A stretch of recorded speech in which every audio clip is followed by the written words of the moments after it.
heat up. It's now my pleasure to introduce Cindy Lonergan. And I could probably introduce Cindy with just 3 words in looking at her resume and getting to know her. Cindy never sleeps. She's been a social studies teacher at Penn Manor High School in Millersville, Pennsylvania since 2007. And having pursued that for a few years myself, after getting out of college, I can tell you, in my view, that was the physically most exhausting job I ever had in my entire life. So there's part 1 of Cindy's story. She's also been incredibly active in local politics. Chair and vice chair of the Lancaster County Young Republicans, served as campaign manager for a countywide campaign, as board member on the Red Rose Transit Authority, a member of the Lancaster County Drug and Alcohol Commission Advisory Board. And by the way, Cindy spends her evenings and weekends at Fels. So it's my pleasure to introduce to you Cindy Lonergan.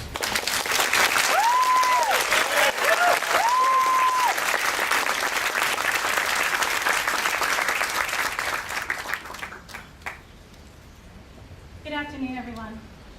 First, I'd like to wish a very happy Mother's Day to all the moms here with us, especially my mom, Diane. I hope listening to this speech is less painful than my 5th grade choral performance of The Rhythm is Going to Get You by Gloria Estefan. Yeah, by the way, she lied. The rhythm doesn't get you. I still can't dance.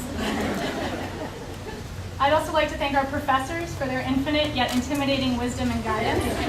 I am confident I will never be as smart as you, and plus I don't look good in tweed.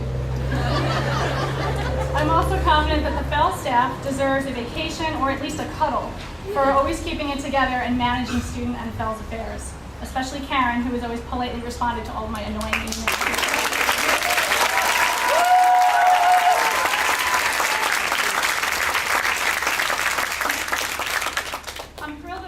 Are here today from Long Island, which some of my students tell me is somewhere off the coast of Florida. And though we are here today to celebrate our graduation, we also celebrate our families and our dear friends.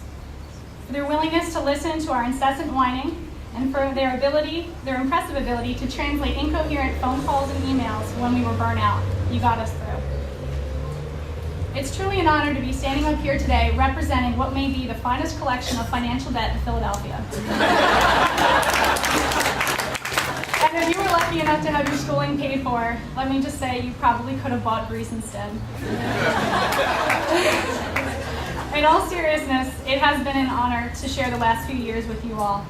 For those of you who went to the Fels holiday party this year, you probably remember me giggling like a 5-year-old on Christmas morning when I realized that we would all be graduating together despite finishing at different times. I could not imagine this day without you. And over the last few years, we've become friends and even family. We've suffered together through Statistics Lab, the all too famous Mulhern scenarios, and we're all still wondering what a Schlebobian really is. We've broken bread and maybe even had a drink or 2 in between Saturday classes. Sorry, Dr. Mulhern. I remember some of you asking me, so how's public speaking with Buck? Is he really as good as everyone says? How about policy development? I hear it's a lot of work. And the answer to those questions was always, oh, yeah, heck yes. But being a teacher myself, one of the best comments you can receive from a student is that they worked their tail off, but they learned a lot. And that was certainly the case here at Fels, especially if you took a class with Dr. Pearson. I'm sad to hear that you'll no longer be teaching policy development, but I'm grateful that I had the chance to be a part of it and try some of this homemade wine. Best of luck to you, sir. Let's give him a round.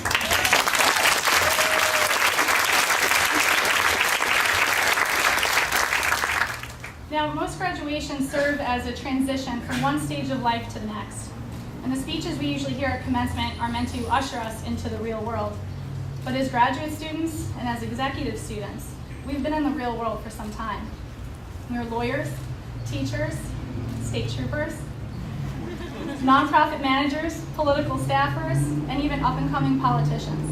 And we're kicking butt. We travel 15 minutes or even 2 hours each way to attend class after working a full day.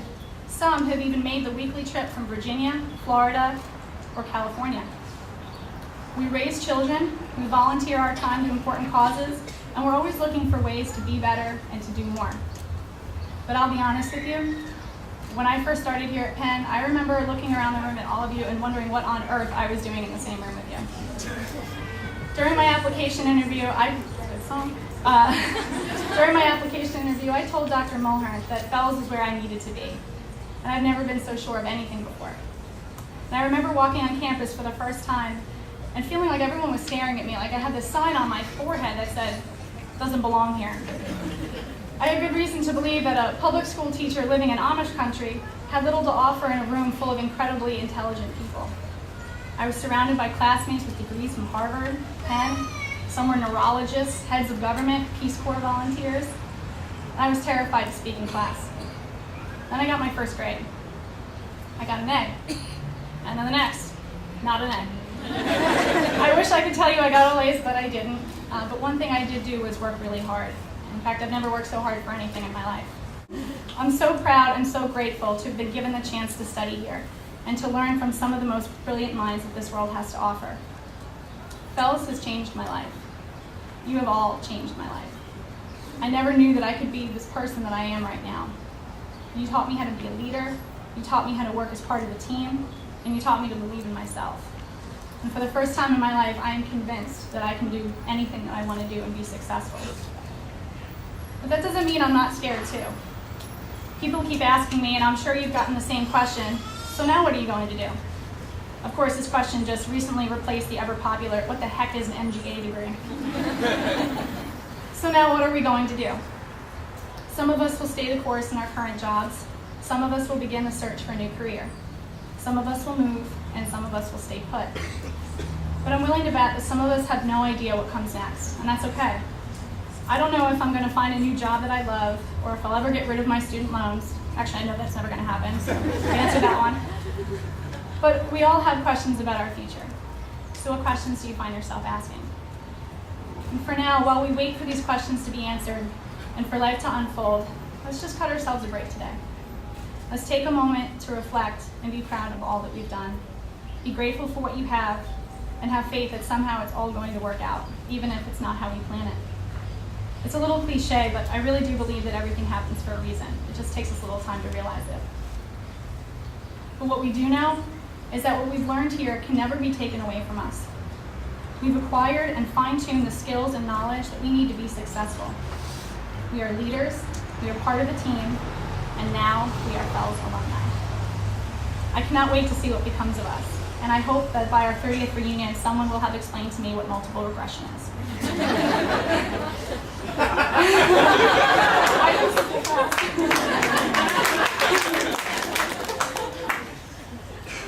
We owe it to our belief in good government and good leadership to help those that will come after us. We owe it to each other to continue the relationships that grew here. But most importantly, we owe it to ourselves to be happy.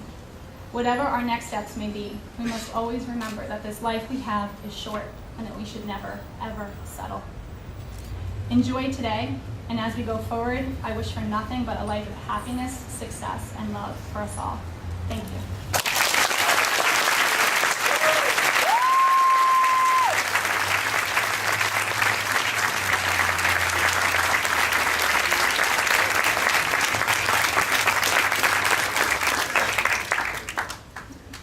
What a thrill it is to have two such thoughtful, articulate graduates speaking to us today.